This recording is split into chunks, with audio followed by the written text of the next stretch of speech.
Namo tassa bhagavato arahato samma sambuddhassa. Namo tassa bhagavato arahato samma sambuddhassa. Homage to the blessed, noble, and perfectly enlightened one. Homage to the blessed, noble, and perfectly enlightened one. Namo saranto sucedoye alahadi samya samputoshi. Namo saranto sucedoye alahadi samya samputoshi. 无上甚深微妙法，百千万劫难遭遇。我今见闻得受持，愿解如来真实义。Supreme and wondrous Dharma, subtle and profound, rarely is encountered, even in billions of eons. But now we see and hear it and accept it reverently. May we truly understand the Buddha's actual meaning. 师父上人，各位师兄，大家阿弥陀佛。My name is Heng. Today is Sunday, August 28th. We are into Virgo, and welcome to our Avatamsaka Sutra lecture today. It is Saturday the 27th back in California, Saturday evening. If you have come to listen to the Flower Garland Sutra, you are in the right place. So let's begin, first of all, by invoking spiritual presence here. We do it with a melody, and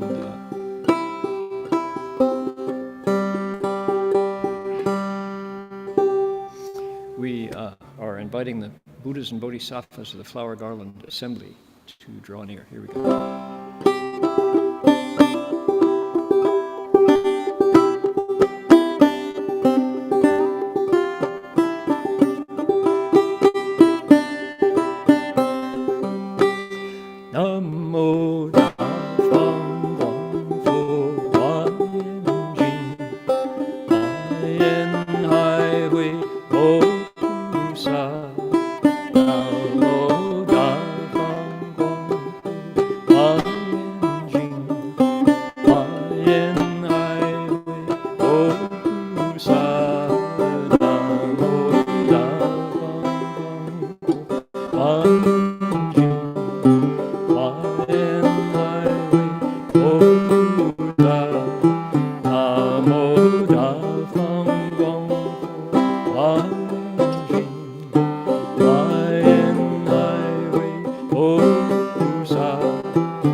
And to conclude our opening protocols, we'd like to acknowledge country, say that the Kumbumeri people of the Ugambe language group practice spiritual connections to land, to living beings, and to all creation, here in this location for tens of thousands of years.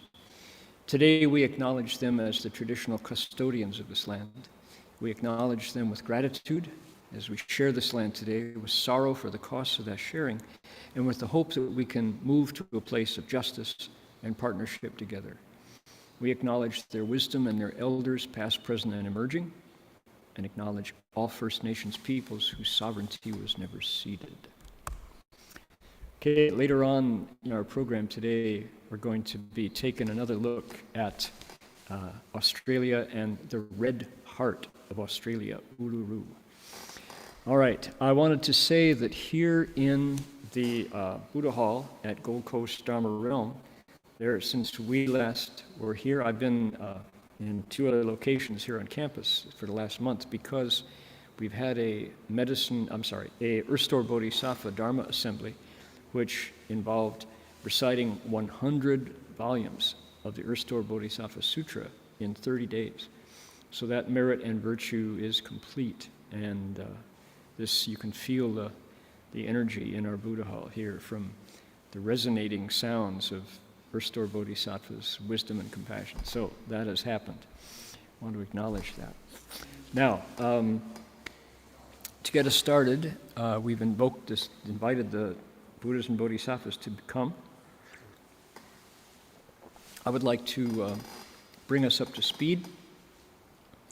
We're looking at chapter 20 of the Avatamsaka Sutra. It's called the Verses in Praise in a Palace of the Suyama Heaven. That's the name of the chapter.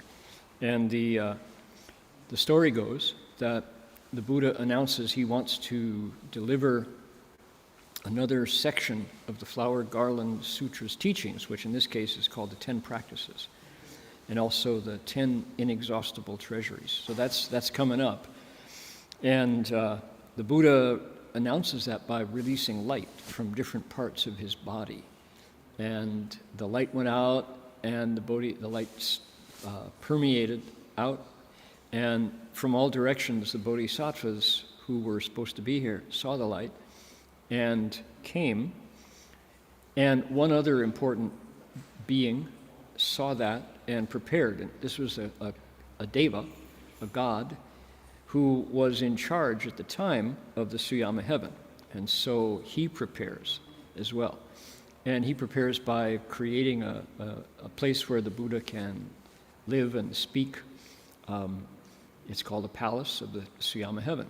And chapter 19 that we explained just previously talks about how the deva in charge, how they call him the Tianwang, the celestial king, put together a place suitable for the Buddha to welcome him. And all the decorations, all the adornments, all the fanciness that has to be in place when the Buddha comes to talk. And so he did that, and the Buddha arrived, Buddha accepted the invitation, and the Deva king said to him, 10 other Buddhas have been here, at least. I want you to know their names and what we did for them and what they did for us. And the theme of the praises was, 是故此处最吉祥. For that reason, this place is the most auspicious. There is a light and an energy here that is unmistakable, and it makes every one of your cells just stand up and cheer. So the Deva king lets the Buddha know that he is really welcome. And so the throne, the chair, the seat is ready.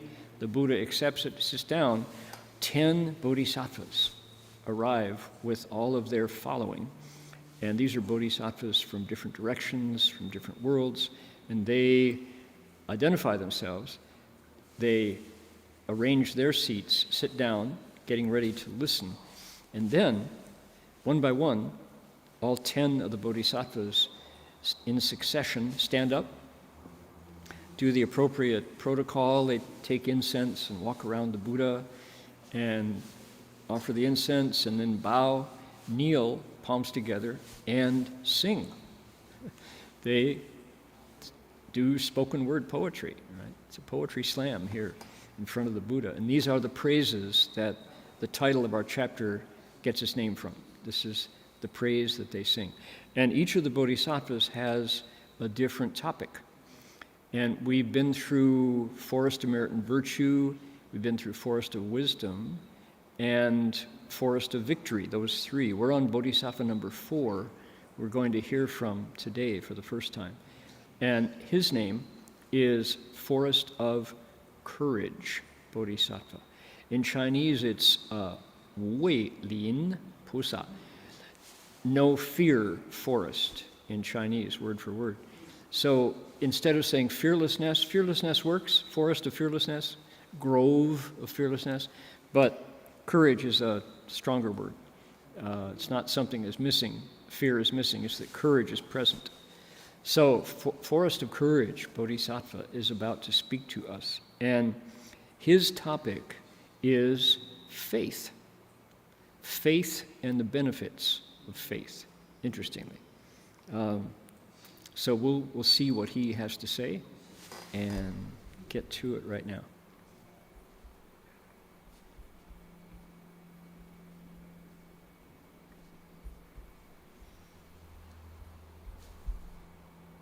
Okay, here we go. 尔时不为林菩萨成佛威力，普观十方而说颂言。Then, Bodhisattva Forest of Courage received the Buddha's awe-inspiring strength, contemplated everywhere in all directions, and chanted the following verses in praise. So this is kind of a boilerplate passage.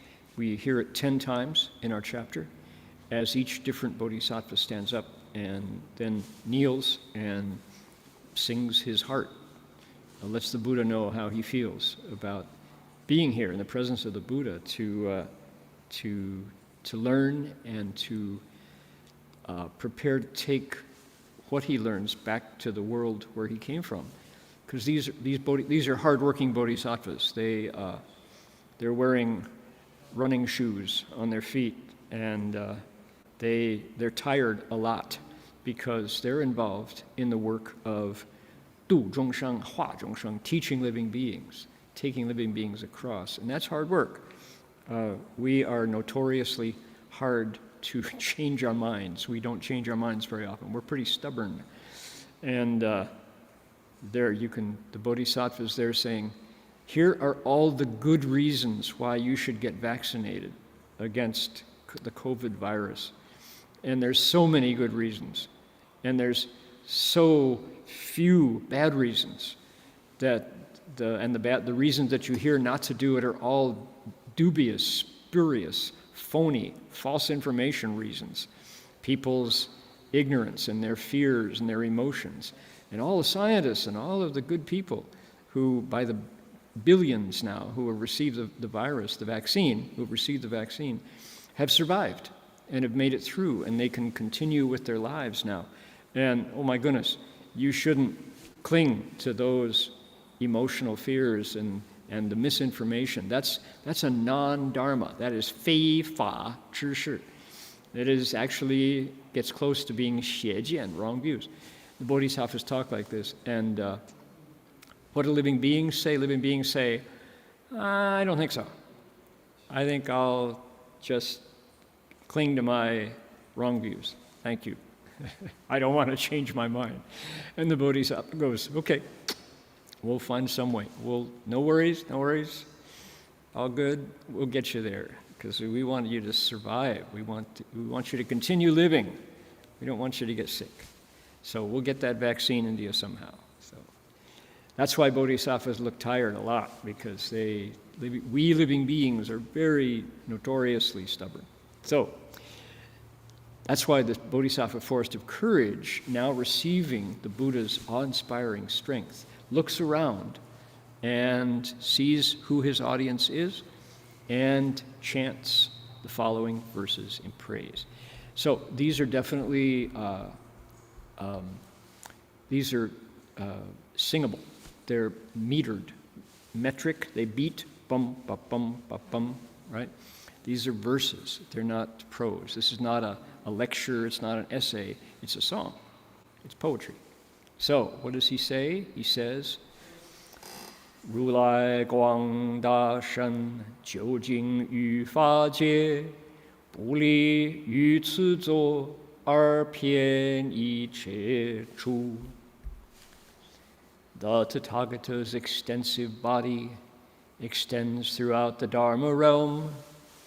Without leaving his seat on this dais, he appears everywhere in all places.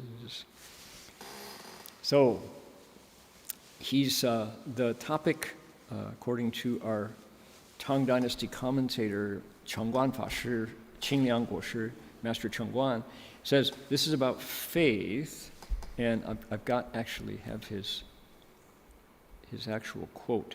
Let's look into the Tang Dynasty right now and see what he says. He says, make this a little bigger.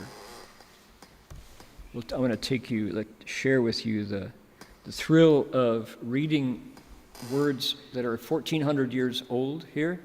以信乐力 or 信要力, because of the strength of joy in faith. So using the power of the joy of faith, 温身不畏. When this bodhisattva hears the Dharma, he is profoundly free of fear. 明无为林. That's why we call him Forest of Courage. Okay, isn't that neat? So he says this bodhisattva this is Master Chengguan's commentary. He says, our bodhisattva here, who is our speaker for these next 10 verses, he believes that the Buddha is exactly what he appears to be, which is awake. He really believes that, and he believes that the Buddha's intention is to make everyone who wants to successfully follow him. He wants to make Buddhas out of everybody who wants to follow the Buddha. He wants them to succeed in Zheng Dao, realizing the Dao, realizing the way. So he believes that, and he gets happy because of that faith, and that joy in his heart gives him strength. He really understands that he has the potential to come out of the darkness of ignorance and come all the way home to his own mind. And that makes him happy, and his happiness gives him strength. The more Dharma he hears, no matter how profound it is, he's not afraid. And people might say, well, yeah, why is that a big deal? It's because, once you go poking around the roots of the psyche and say things like, your personality is completely a construction, that there's really nothing there, it's really empty, and if you go back in there and look around for a soul, you actually don't find it, you don't really exist. But when you say things like that, people hear it in all different ways, and one way they hear it is to run the other way. Run the other way. A lot of my personal religious journey, that's the language we use, happened with Marty Verhoeven, formerly Heng Chao. He and I were companions for a decade plus, and I was dependent on him because I wasn't talking, and he was talking for both of us.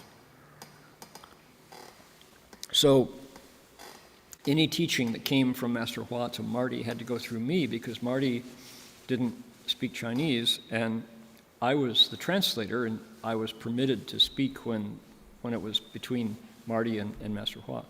So I had a front row seat in Marty's personal transformation. And he and I both registered our fears in different ways. We clung to different things when it got heavy.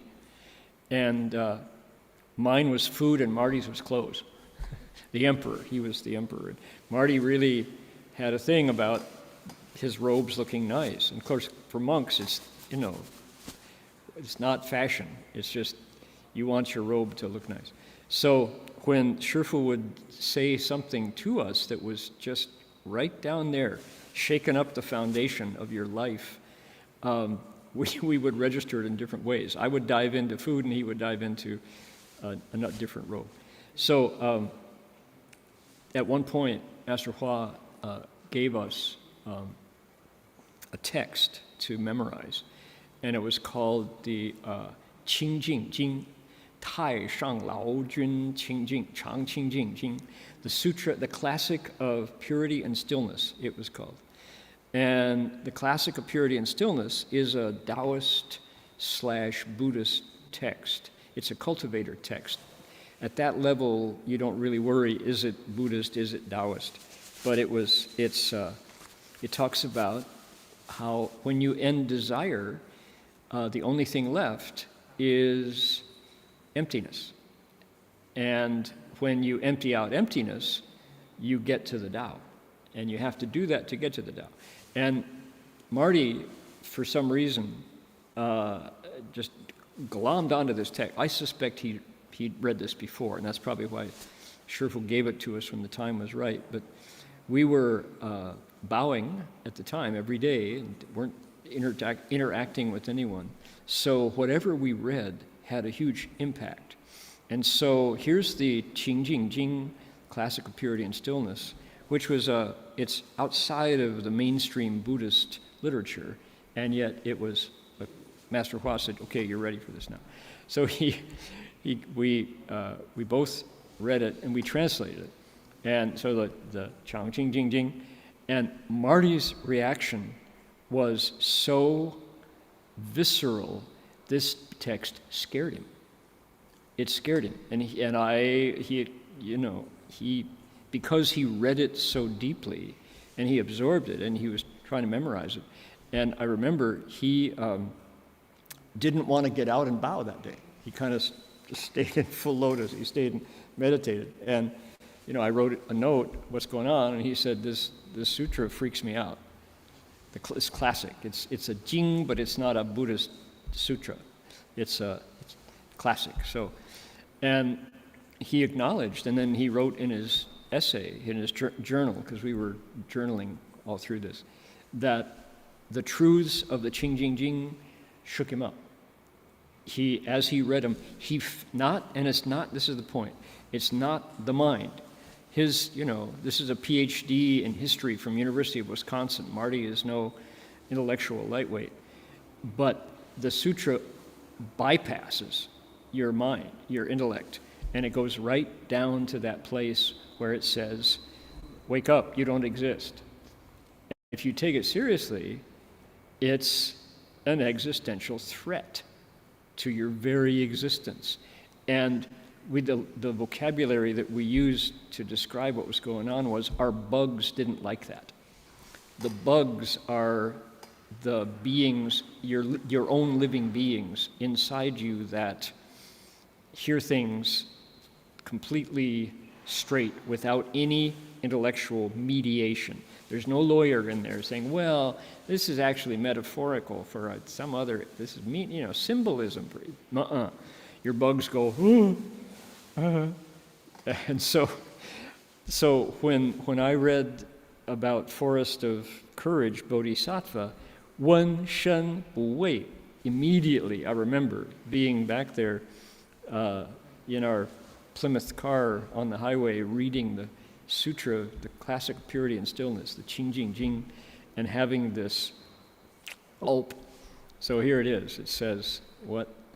It says, this bodhisattva, because of the strength and the strength of joy of faith. So we heard, the joy of cooking cookbook. This is the joy of faith and its strength. Because of that, when he hears profundity from the Buddha, he's not afraid.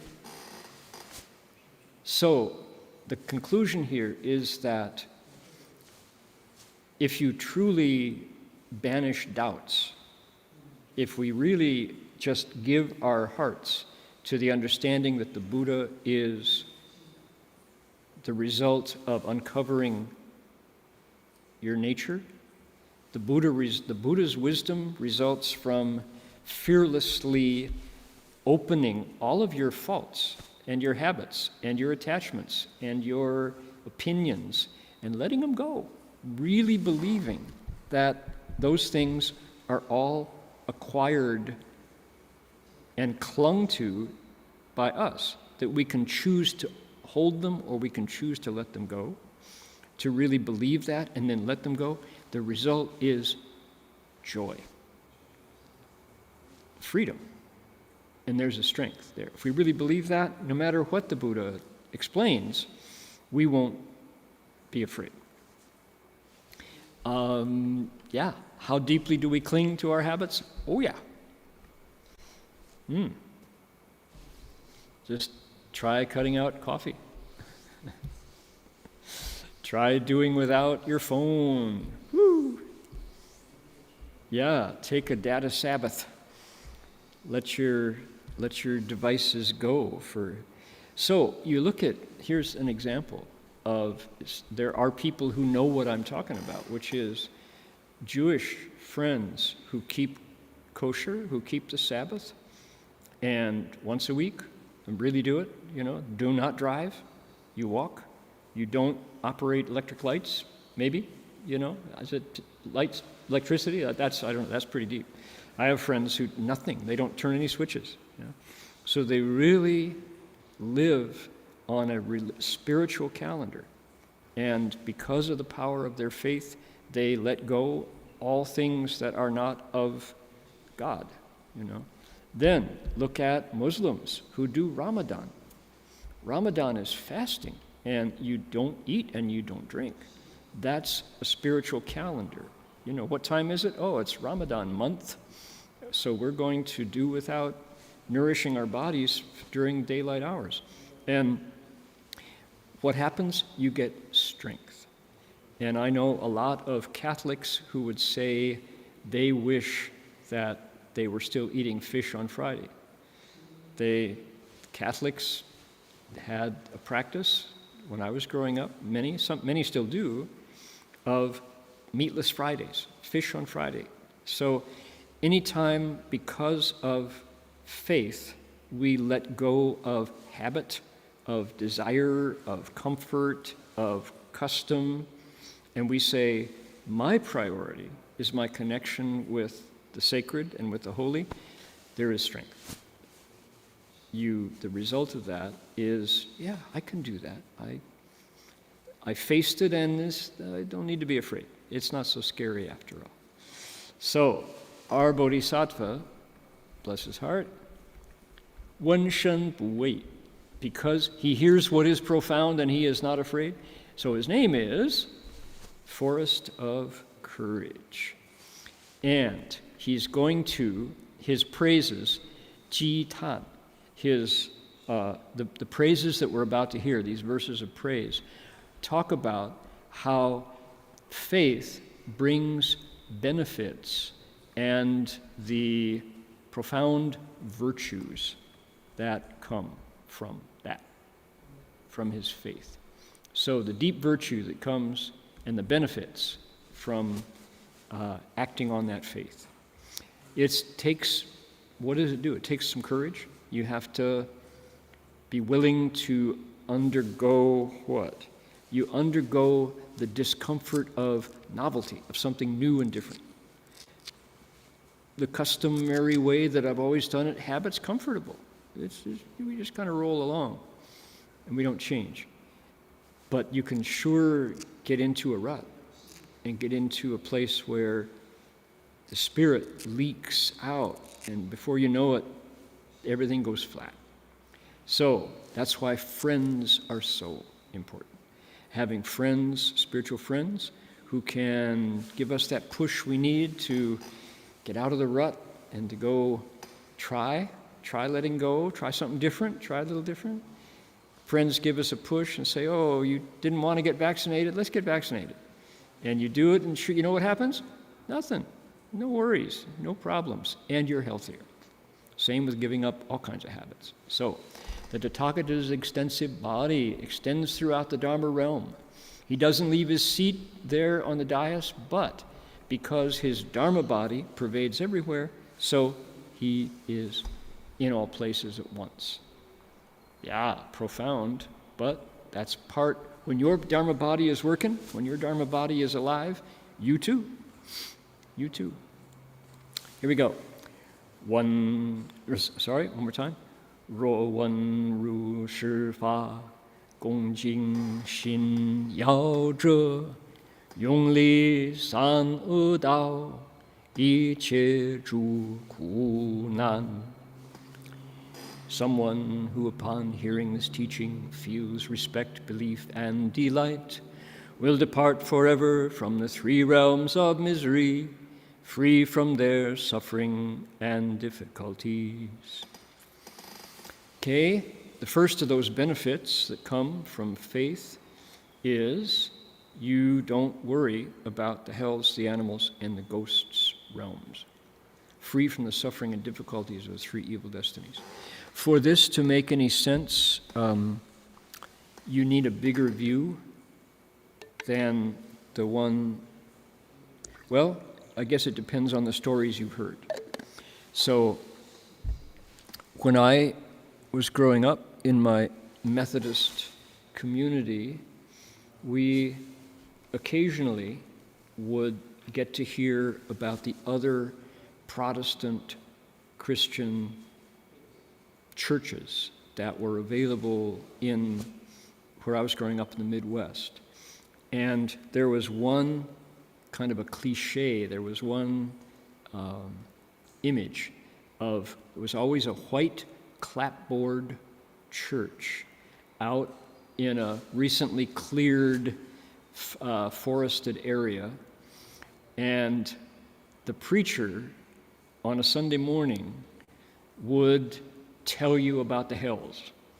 And the hells that he would stoke in his sermon were white hot, red hot hells, black hot hells. And he would tell you, everybody in the congregation, that you were a miserable lot. You were sinners, and you were going to hell, and it's hot, and you never get out, and the devil stokes that hell, and you are miserable in that hell until you repent, sinners. And he would tell you how to repent, and every Sunday morning, the preacher would just depict this hell and scare you. His job was to scare you. So you would pull away from the path. As he said, your ship is heading to the shoals. And once your ship hits the shoals, it breaks up and you drown and you fall into the hells and you suffer forever. Oh my goodness.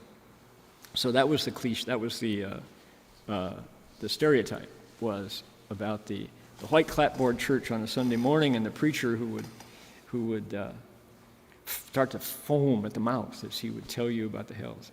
And, of course, the congregation comes out of that, if he was a quality preacher, given his sermon, his discourse, his comments, he would wind up saving you, telling you that it was the path to salvation that comes from belief in Jesus Christ our Lord and the gospel. And so he would send you to hell and then pull you back out. And when you were done, we're saved finally. So what would you do? You would cling to the cross. Hallelujah. Praise his name. So that was the stereotype. And other than that, and of course, as we moved into the post-war generation, baby boomers had less use for that kind of fundamental message from the man of God, from the preacher man.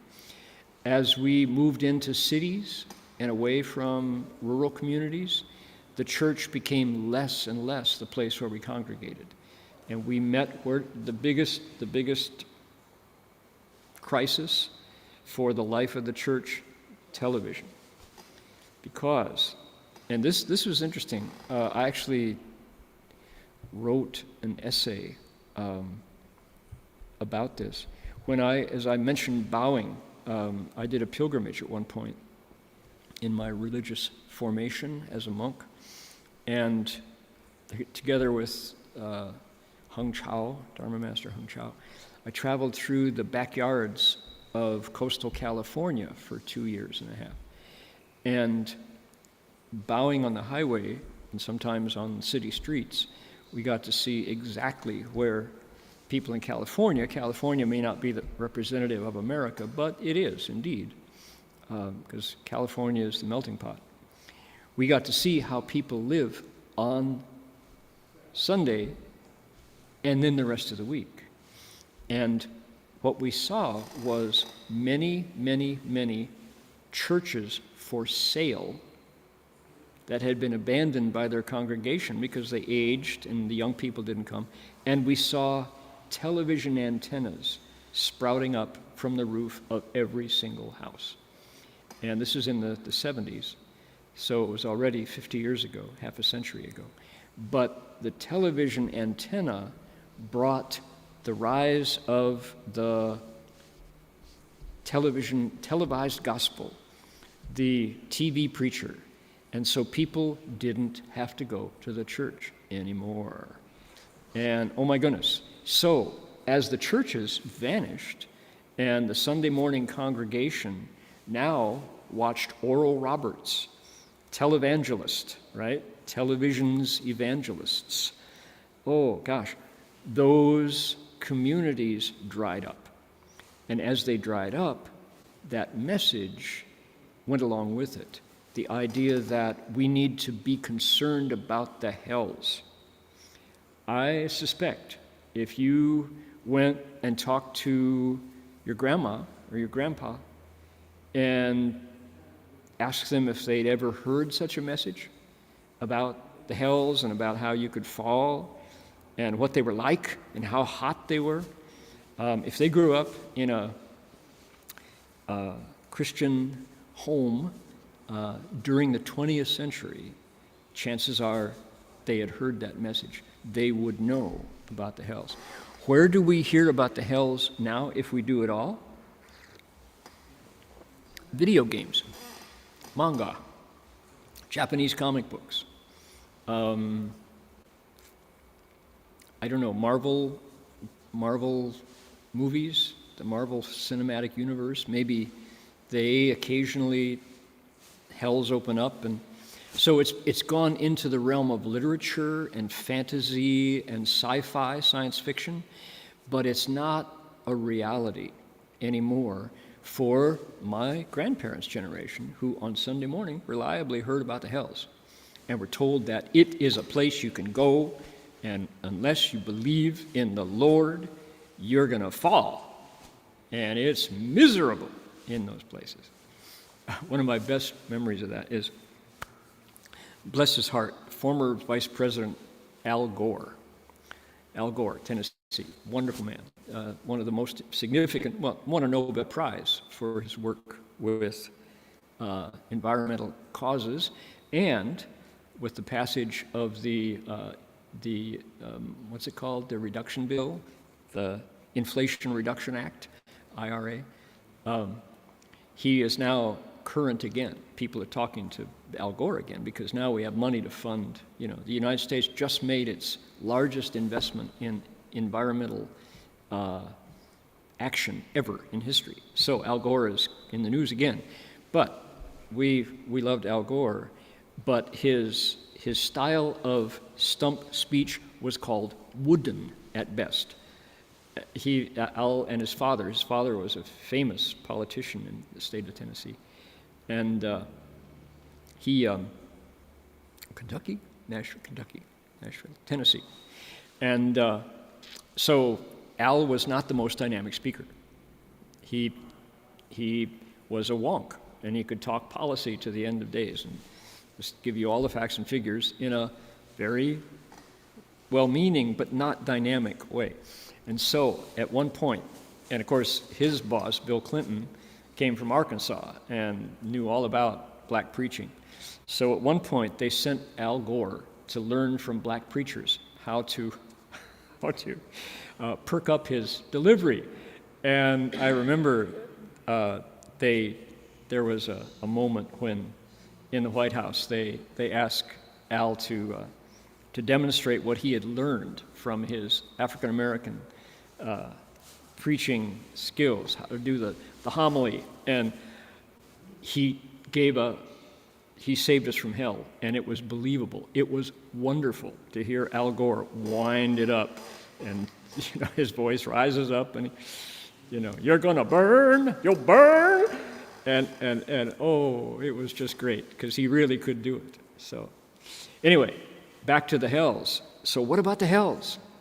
The three realms of misery. What do we mean when we say you'll depart forever from the three realms of misery, free from their suffering and difficulties? Well, if you've never heard of the hells, who cares? That's some fantasy. What are you obsessed? You negative person?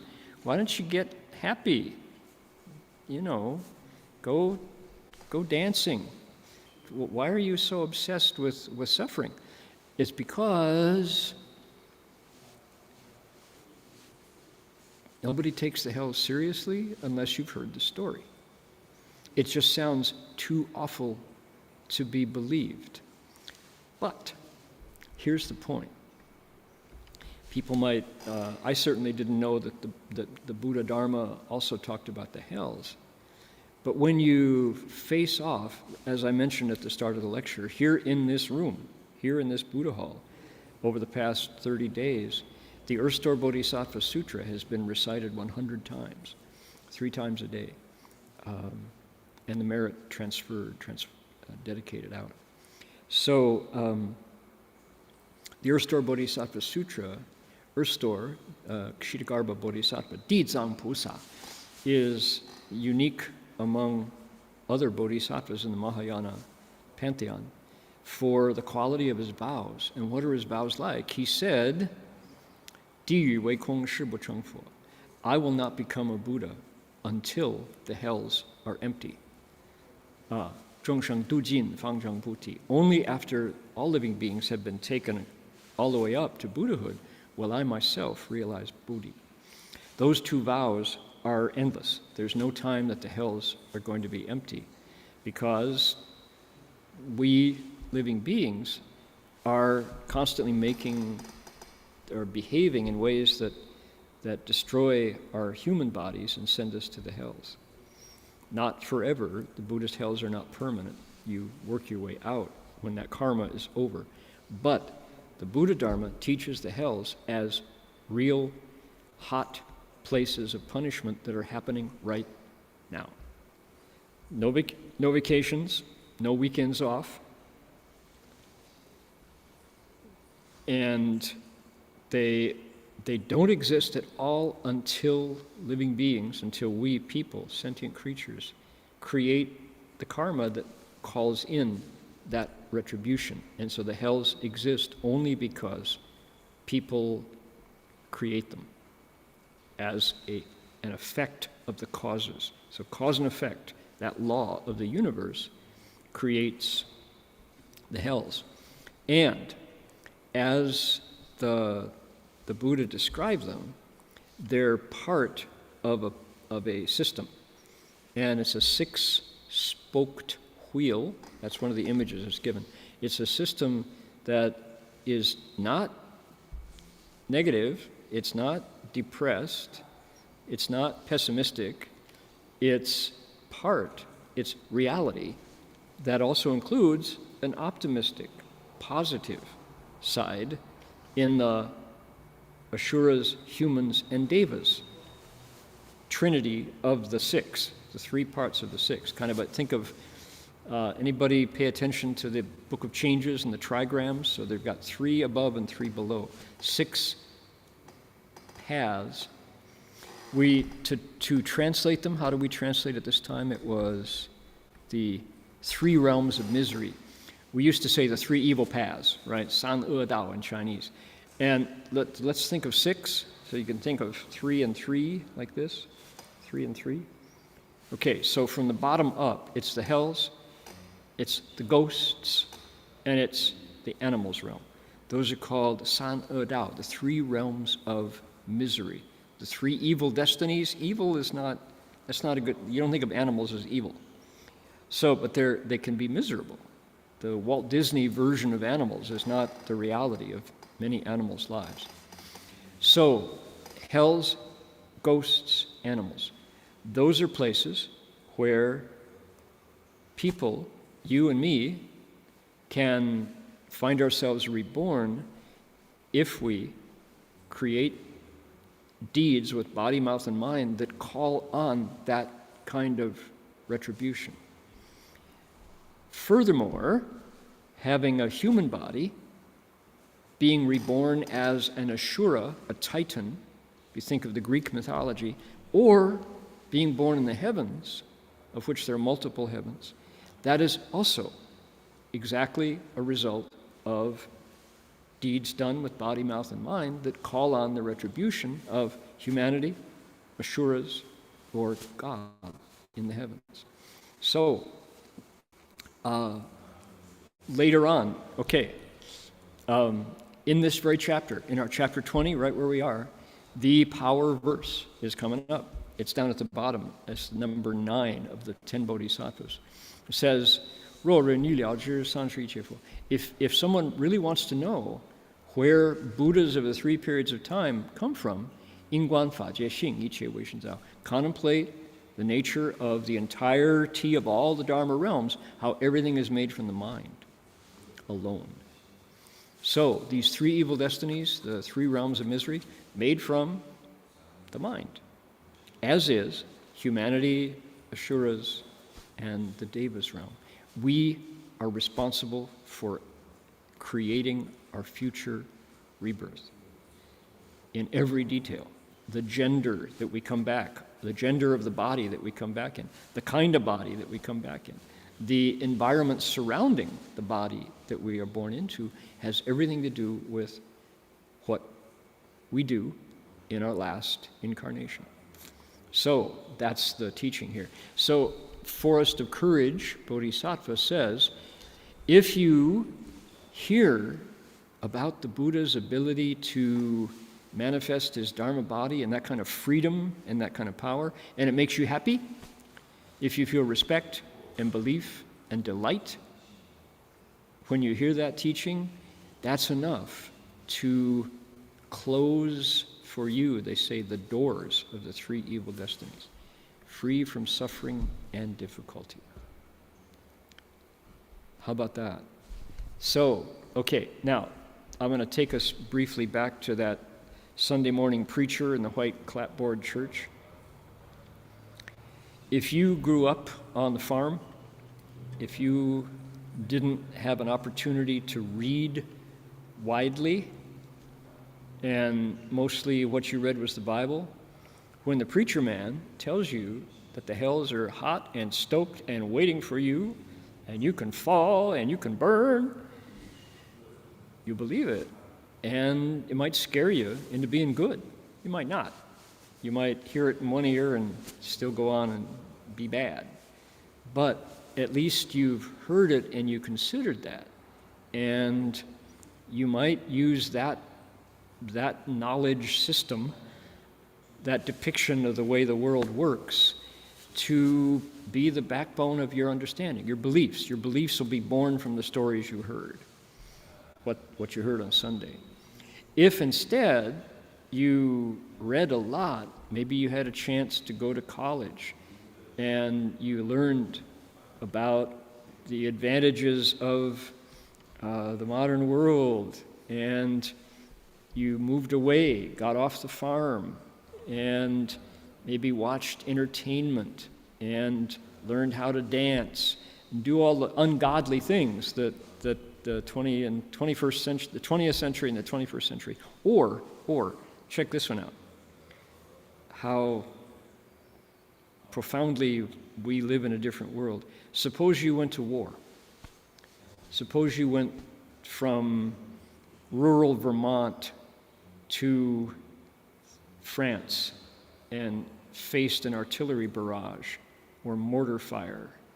Or suppose you went up into the air in a B-24 and got shot at by German artillery and dropped bombs on Ploiesti, Romania, and watched the bombs explode the oil When you come back down, you've been through hell, and you've seen humanity at its very worst, and a certain number of people would believe deeply in the message. Others would just say, God doesn't exist. I'm not going to take that story anymore because I've seen what people do, and it's hellish. Your ability to believe the words of a preacher man faced with what you actually saw with your own eyes and ears and skin, how profoundly conflicted you become. And so that gave rise, that experience of the Second World War, First World War, Second World War, and then Korean War. This, I'm speaking from an American perspective. I'm sure it's true here from Gallipoli, Anzac. You know, they talk about the war in Gallipoli, in Turkey, as being hellish. 10 days of solid shelling and people dying left and right. Those experiences created the alienation of the 20th century. And in France, it became, you know, the existentialism of Jean-Paul Sartre and all of the anomie. In England, I can't speak for the British experience, but in America, the baby boomers that grew up after that war lost their way. And those old stories about the existence of the hells, did they lose their power? I guess so. But when the world around you is exploding in fire and death is whistling past your ears and you see human bodies exploding, the hells somehow, it's not somebody else's story. It's right there in daylight. You don't have to go anywhere. So what a challenge for a new theology to arise to replace the old story, because reality is worse than the hells promised by the preacher, you know. So if one of the most interesting changes in religion that happened in my lifetime was seeing on Time magazine, and there, when I was a teenager, Time magazine, 时间杂志, was a big public bellwether, probably as important as the internet in terms of the whole country at once coming face to face with a new issue. And I'll never forget the one that I saw, Is God Dead?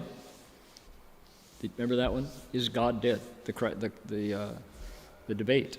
And how could we get to the place? People, the article in Time magazine was debating, you know, how come people were thinking this way? Isn't this terrible? Isn't this blasphemy? And if you had to point to anything that gave people that idea, it was warfare. That people go to war to destroy each other's lives. And the government pays for it and often creates it. That was the time of the Vietnam War. The Is God Dead? Controversy arose. So, okay, now, I launched into this whole topic because our Bodhisattva brought up the idea of the hells. And my question would be, here's our Sunday preacher telling you that the hells are there and scaring you and then saving you again. Did you know? I'm going to tell you about this awful place. You can go there. You're going to go there unless you accept my story and cling to the cross. Praise Jesus. So the preacher's job is to scare you and then save you both and get you to accept his way to salvation, Jesus' way. So what is our Bodhisattva doing? He's saying, if you hear the Buddha Dharma and something happens inside you, which is you respect it, you believe it, and you're happy about it, you don't have to worry about losing your human body and becoming a ghost, an animal, or a hell being. Because there is the hearing of it, the respecting it, the believing it, and the joy creates something called shan, gun, wholesome roots, good roots of goodness. There's a transformation that happens inside your mind and your nature when you hear the Buddha Dharma and delight in it. And so what is he doing? Praise the Buddha. He's saying, praise Buddha. Hallelujah. Bodhisvaha. Bodhisvaha. He's saying from hearing the Buddha. And you don't have to worry about 3 realms of misery. Where do we run into that promise again? In chapter 40 of the sutra, the very last chapter, there's a pilgrim. His name is Sudana, Shansai Tongzi. And he has a conversation with Pu Xian Pusa, Samantabhadra Bodhisattva. Samantabhadra answers his questions that he has asked previously to 52 teachers. And the question is, how do I cultivate bodhisattva practices? How do I walk the bodhisattva path? How do I become a bodhisattva? And Samantabhadra says, okay, 10. There are 10 steps. Number 10 is dedication of merit. We'll do that in just half an hour. We'll be dedicating merit here. And he says, here's what you do. I want you to dedicate merit with these wishes. I want you to make you give it away, you give away all the goodness that you got, all of the shangun, the good roots that you got, give it away, and you give it away with, and he lists this whole wonderful list of good things that you can do with your virtue. And he says, okay, I want you to 愿关闭一切诸恶驱门开示人天涅槃正路. He says, I dedicate merit with the wish that the doors to the hells, the animals, and the ghosts close, and the paths to humanity, the heavens, and nirvana open. Dedicate merit with those wishes, he says. So, when I read that, I thought, so the doors to the hells, the animals, and the ghosts close. Where's that door? Is it somewhere near Los Angeles? Probably. Southern California, for sure. Right? We say that as Northern Californians, so never mind. There's a rivalry. LA was going to secede, or no, I guess Berkeley was going to secede first, become the People's Republic of Berkeley. So, anyway, that there are doors to the hells, the animals, and the ghosts was always interesting. And that you want to dedicate merit so that for living beings, you cut off the possibility. Furthermore, those of you who recall when you took refuge with the Buddha, the Dharma, and the Sangha, it might have been here in this room, here in our Buddha hall. It might have been in the Buddha hall at the City of 10,000 Buddhas, or the City of the Dharma realm, or some other monasteries. Maybe it was some other Mahayana monastery, where you took refuge. In the refuge ceremony, if it was done fully and completely, they say at the end, well done. Today you have planted a cause, you've planted a seed down that will keep you from falling into losing your human body and becoming a ghost, an animal, or a hell being. Well done. Congratulations.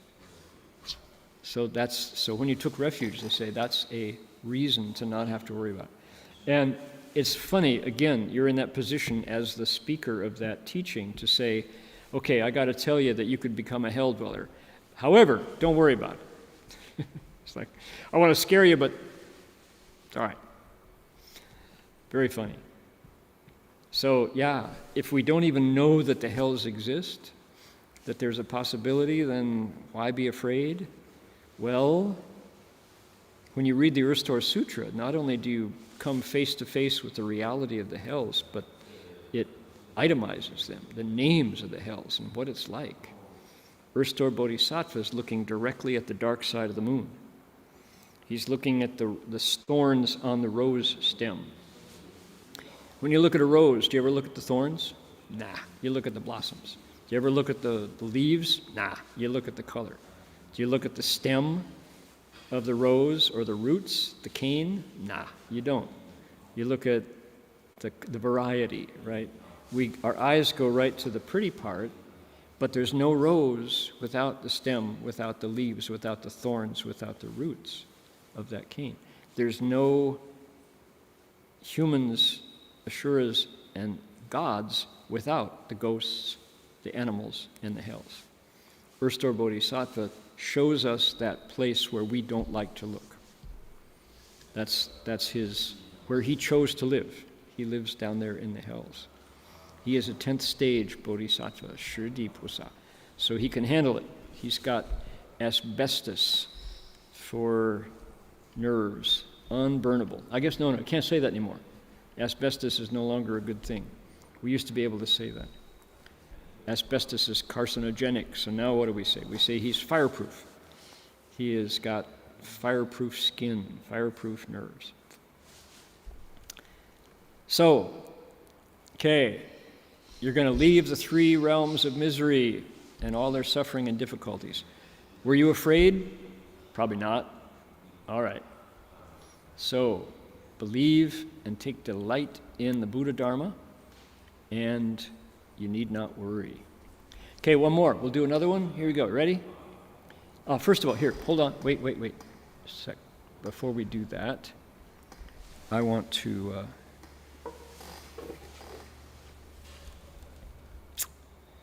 talking about not being afraid, we have a practice going, which is reciting the names of the 7 Tathagatas. That's the notes page. Don't want that. I want this one. There we go. There it is, right there. I shrunk the font so I could get it on one page. Not quite. All right, so we start out by saying, reciting the names of the 7 Tathagatas. There we go. And these include fearlessness, the Bodhisattva beyond all fears, fearless Buddha.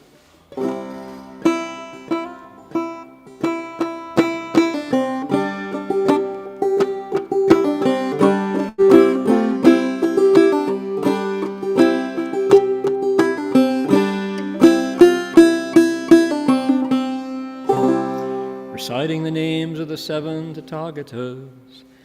Namo Do Bao Rulai, Namo Bao Sheng Rulai, Namo Mya Shai Sheng Rulai, Namo Kongbo Sheng Rulai, Namo Li Bue Rulai, Namo Gandu Wang Rulai, Namo Amito Rulai, Namo Do Bao Rulai, Namo Bao Sheng Rulai, Namo Mya Shai Sheng Rulai, Namo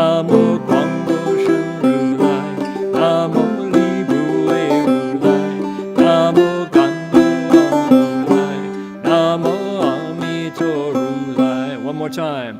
Namo Do Bao Rulai, Namo Bao Sheng Rulai, Namo Guangbo Sheng Rulai, Namo Li Bue Rulai, Namo Gandu Wang Rulai, Namo Amito Rulai.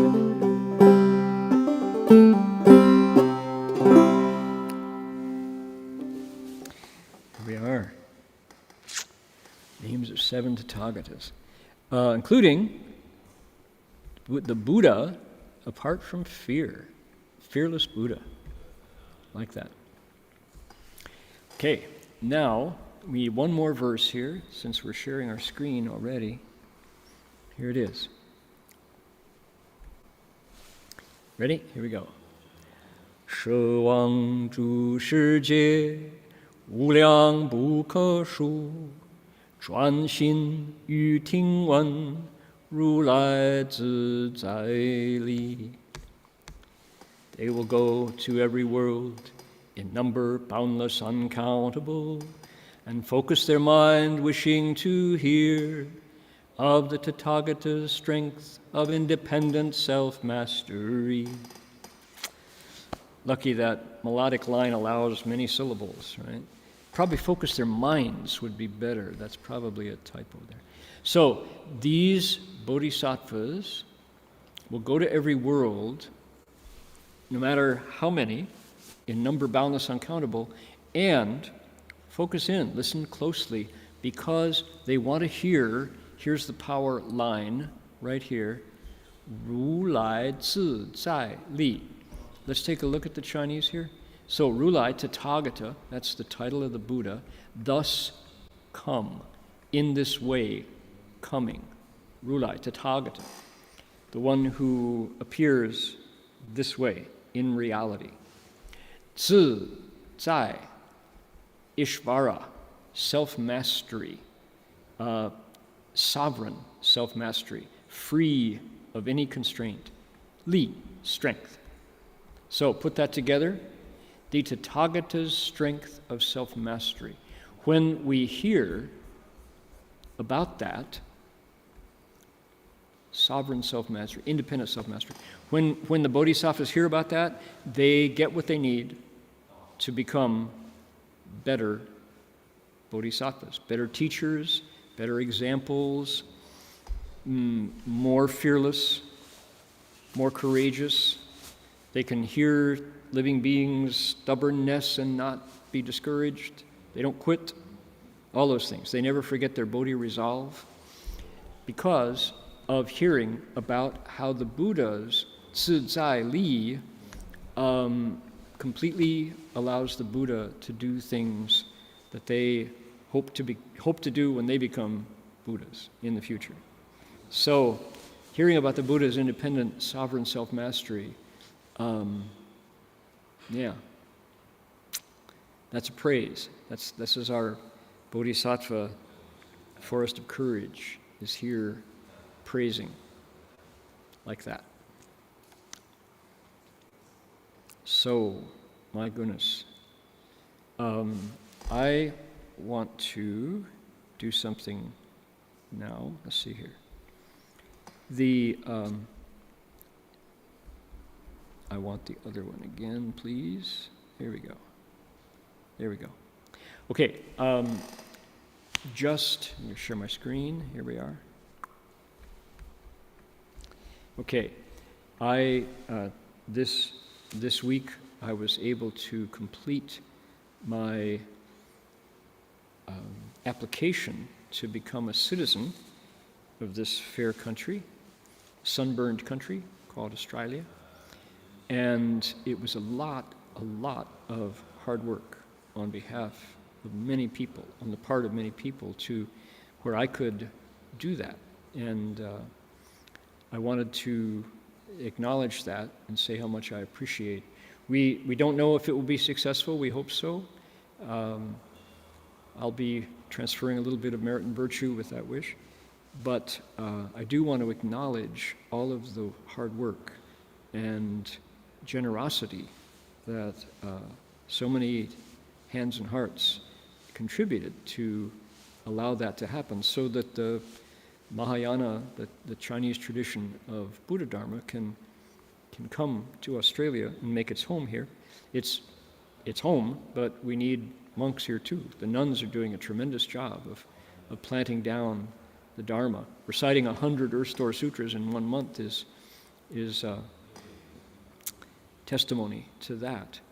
But we need monks too, and so people have been sacrificing their strength and time to help me get to this place. So I wanted to acknowledge that.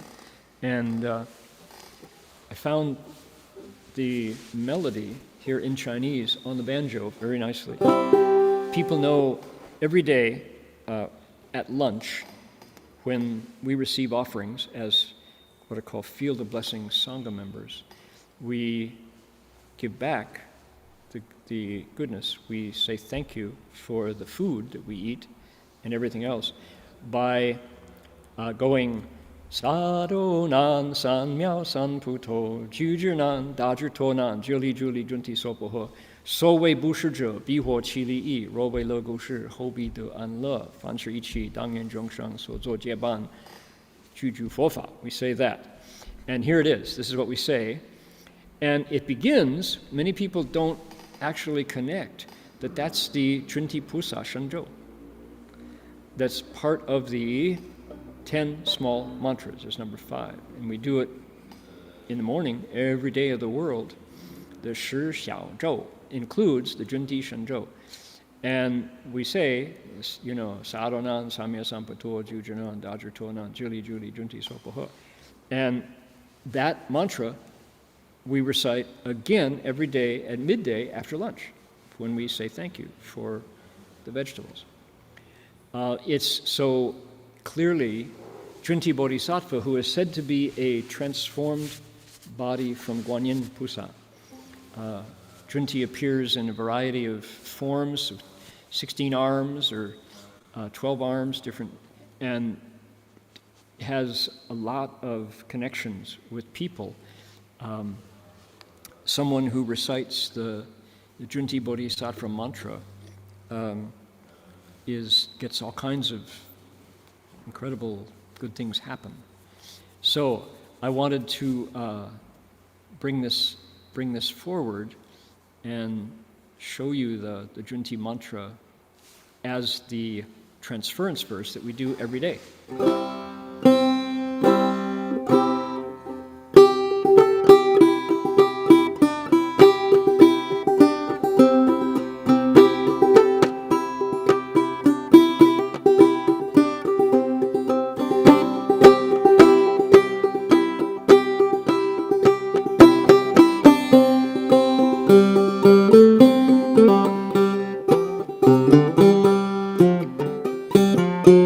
One more time.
They who practice making offerings will certainly obtain their rewards.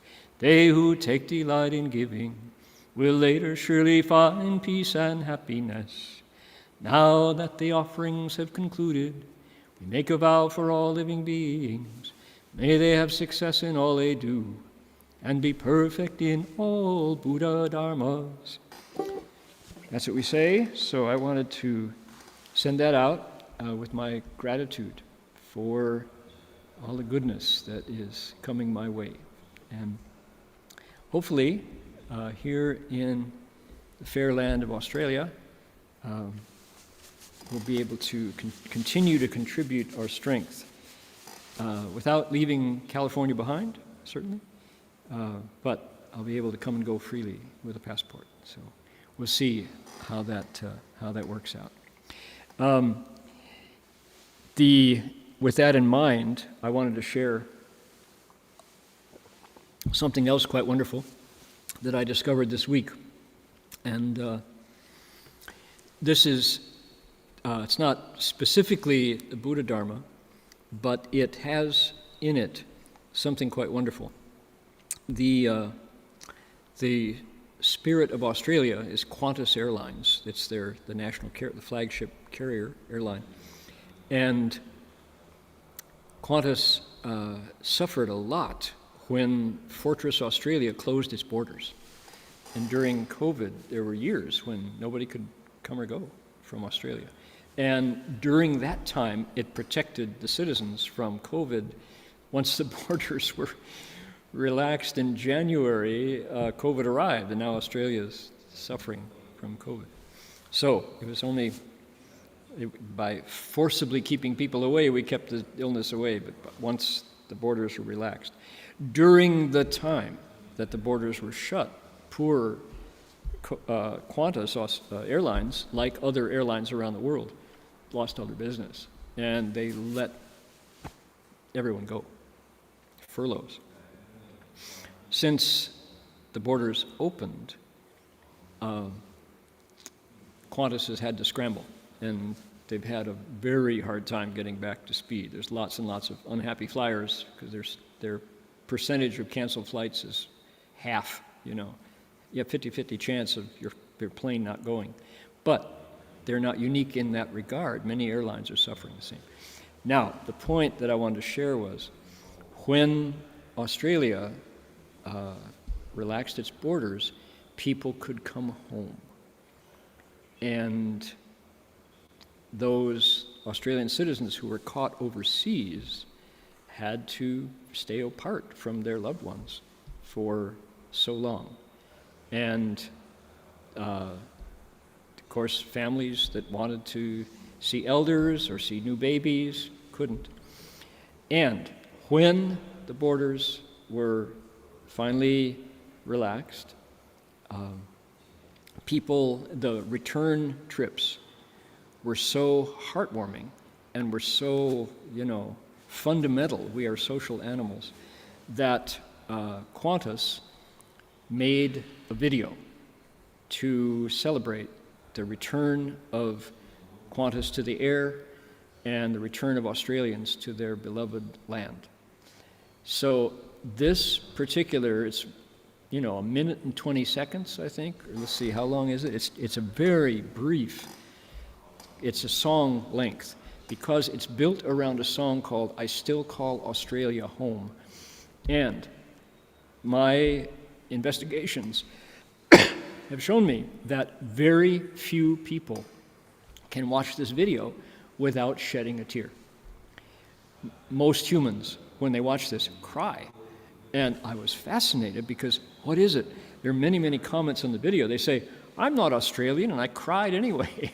I wanted to be Australian when I saw this. And so I wanted to show this as a part of my expression of gratitude for the opportunity to apply. I haven't got a reply from Australia, from immigration, but we're hoping it will be favorable. Anyway, in the process of that, I've discovered this video, and I want to find out whether those of you who are watching, who are not Australian, who didn't even consider the possibility, after watching this brief video built around the song I Still Call Australia Home, which is, by the way, in the running for the new national anthem of Australia. Our current national anthem is Advance Australia Fair, which is a fine kind of, on the Olympic dais. They play it behind the athlete who has just won a swimming medal.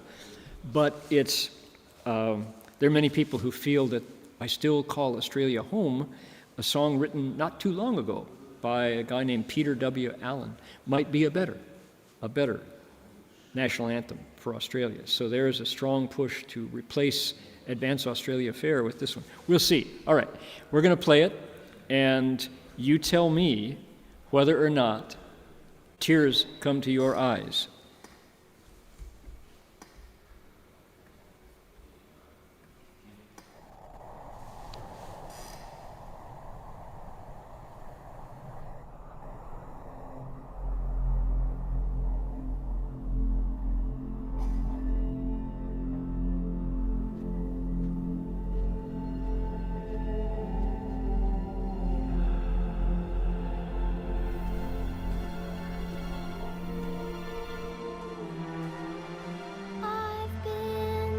cities that never close down.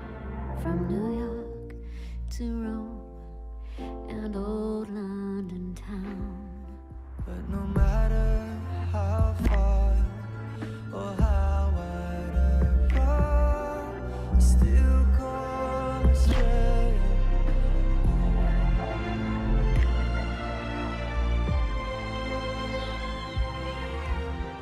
I'm always traveling, I love being free. And so I keep leaving the sun and the sea.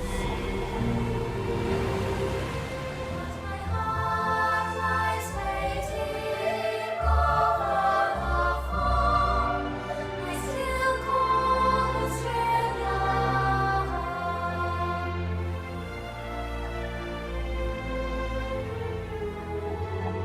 All the sons and daughters spinning around the world, away from their family and friends.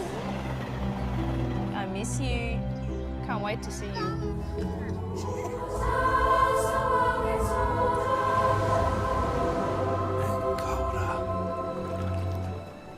It's good to know where your journey ends. Someday we'll all be together once more. When all of the ships come back to the shore, I realize something that I've always known. I still call Australia home. But no matter how far or how wide I roam, I still call Australia. I still call Australia. I still call Australia.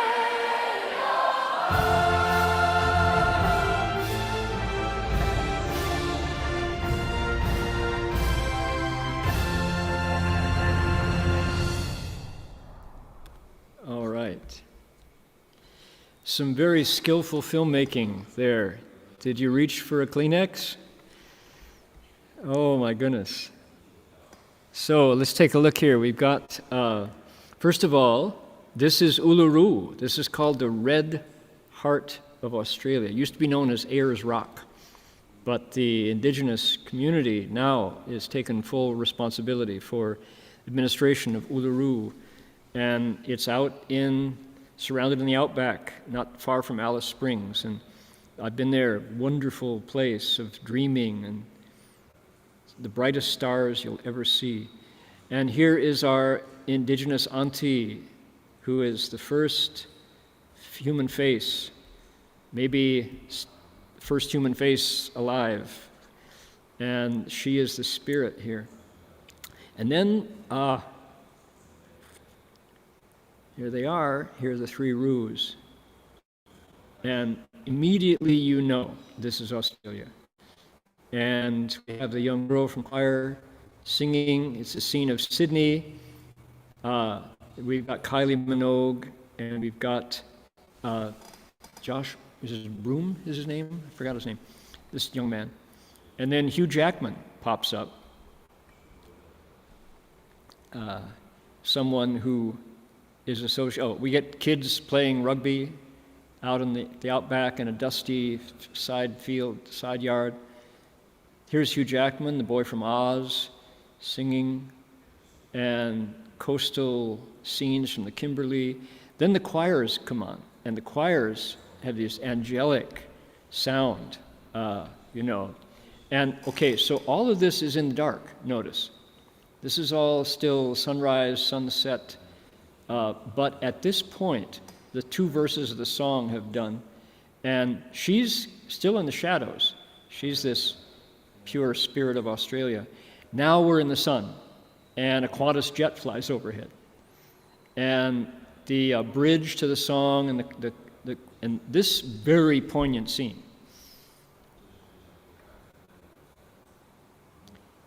Grandma meets her grandson for the first time. and she's thrilled. So here's Ash Barty, who was the world's #1 female tennis player till she retired. And we're back to Sydney, Sydney Opera House, iconic, and the Harbour Bridge, and the ocean. So I'm not quite sure, is this a Hindu puja? Football player. What's his name, Ben? Don't know. So really, that's who he is. And what is he doing here? He's doing a handstand. Okay, I didn't know. All right. No, famous, iconic Australian.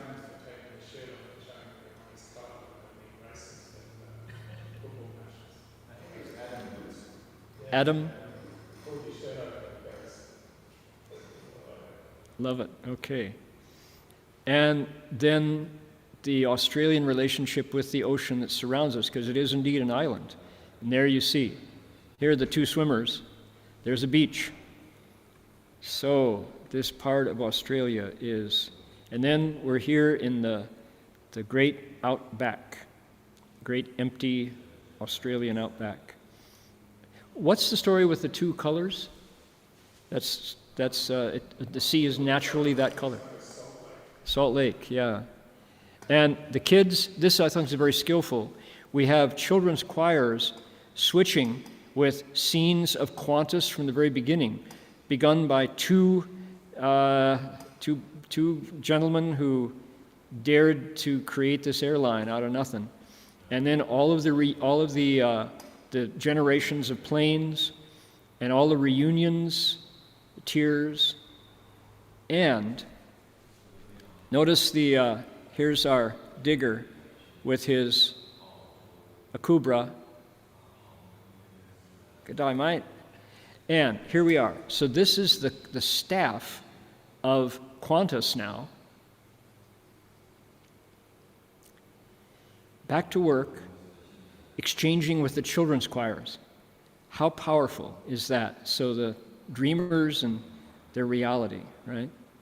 The dream of flying. Hugh Jackman, Kylie Minogue, the kids, and our spirit again, the Aboriginal auntie, and Qantas. And notice at the very end, all the generations of Qantas icons, the logos, as they progressed to the current one.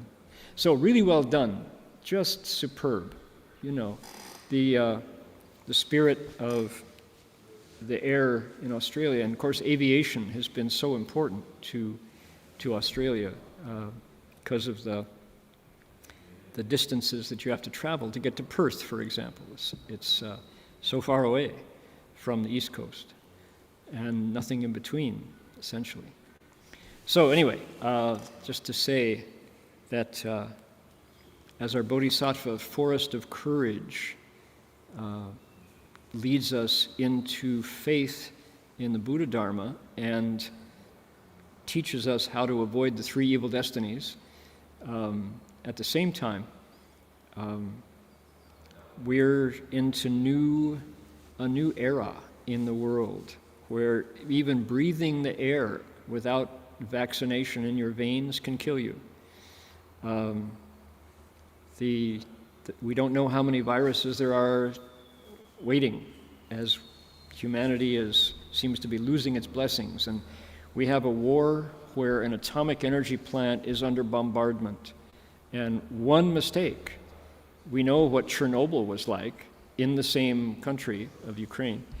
And they're now playing war games for real around the Zaporizhia energy plant, which supplies a huge portion of electricity for all of Europe, continental Europe. So it's a hard time to be alive in the world right now. And it takes a lot of courage and fearlessness to keep your spirits high, to keep your energy positive.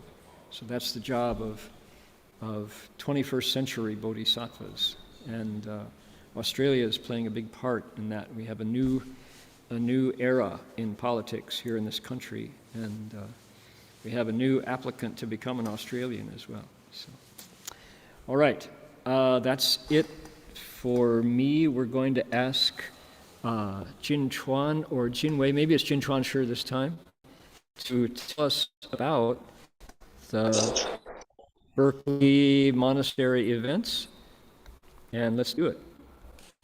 Amitofo. Okay, that's Eugene Chuan, right? Are you? Yeah. Okay, Yeah. good. Amitofo. Here we go. Here's our website. So we have one new announcement, which is Stephen Tainer will be starting a class on Buddhist teachings on mindfulness practice on September 14th, December 14th. And so for those who would like to learn meditation and mindfulness especially, this is a good time to tune in. It's online, so you can still listen in when you're wherever you are around the world. In addition to that, Say a word about Stephen so people have a sense. so let's introduce him. He's if you like. maybe you can, Dharma. I think you know him better than I do. I know a Okay, little okay. bit about him. Yeah. That he has So author Stephen, and so forth. yeah, Stephen is trained in Tibetan Buddhist teachings. He's trained in Mahayana teachings. He's trained in Taoist teachings. He is one of the most effective teachers for Westerners whom I've ever met, and also a very generous, open-hearted man who teaches because he loves it. And he has taught how many, I don't know, thousands of students over the years. Stephen came on to our staff at the Berkeley Monastery offering his services probably in our 4th or 5th year, I think. So he has been, we've offered this class in its various iterations, this class with Stephen for almost 2 decades, I think. And super effective. And once Stephen also, he guides people through beginning, intermediate, and advanced meditation. He is very knowledgeable. He spends part of every year at Princeton University talking writing and talking in the interface between science and meditation. So Stephen has multiple books available. Stephen Tainer, if you look on Google, you'll find them. So he is a rare communicator for Westerners in terms of bringing the teachings of meditation alive. Okay, that's it. Great. So other than that, I think if you keep scrolling, Ulaanbaatar has finished. Mm-hmm. So you can watch a recording if you wish. But tomorrow morning at 6:30 a.m., we'll be doing our monthly Great Compassion Mantra Dedication of Merit. I just got an email from those who are helping organize it, and we have over 300,000 recitations this month. Tremendous. So a lot of people putting their hearts, say positive vibes out into the world, helping with, I think there's a lot of suffering around the world right now. So wherever people's hearts want to extend to, that's a chance to do it together as a community tomorrow morning at 6:30. Okay. And going down, this I think is coming up September 1st. A talk on loneliness.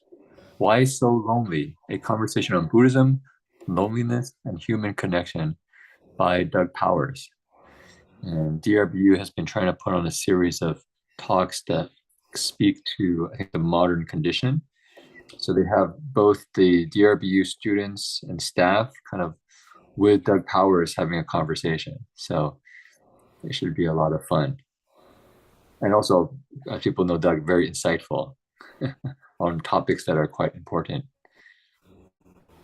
When people would like to join DRBU, you can still apply. I think this semester is probably too late, but for fall 2023, definitely please consider it if you're interested in delving into great books and also great wisdom. Here, maybe I want to mention the BBM online daily ceremonies, because we will actually be stopping our daily ceremonies on September 1st. A group of us at the monastery will be going to join the Chan session at Snow Mountain Monastery on starting on September 3rd to the 5th. And so we're going to be gone for a while, and we won't be starting up our ceremonies until September 10th. So if you would like to do ceremonies with us from before the 1st to the 10th, we ask you can maybe join by watching the recordings, but we will be back after the 10th.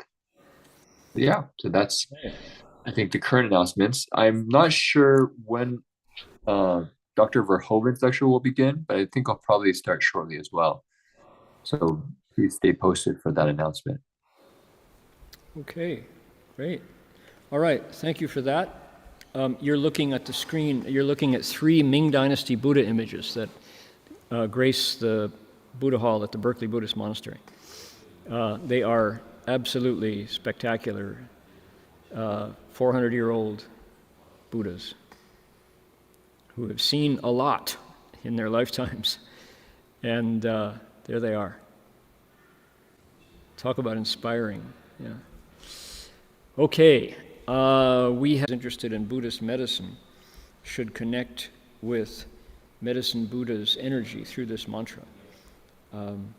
I recite it when I'm out on the street or in a crowd, and while I can't see it chasing COVID germs away, I feel in my own heart that there's light there, instead of, fear or shadows or anxiety. And further, I feel like when I recite this mantra, there's a good energy that I can share with others. So it kind of leaves a trace, a trail, wherever you happen to be as you recite. So let's use this to transfer merit, however you would care to do so, and that will do it for us for today.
We can bow to the Buddhas together 3 times.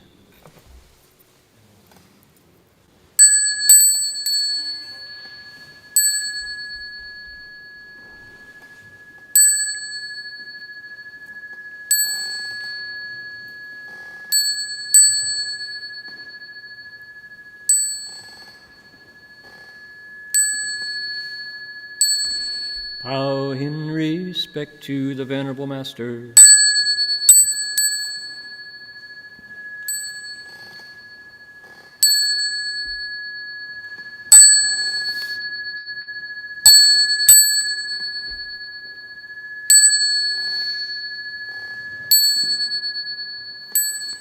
Alrighty, that's going to do it for us for today. We'll see you all next week. Stay healthy. All Bye bye, everybody.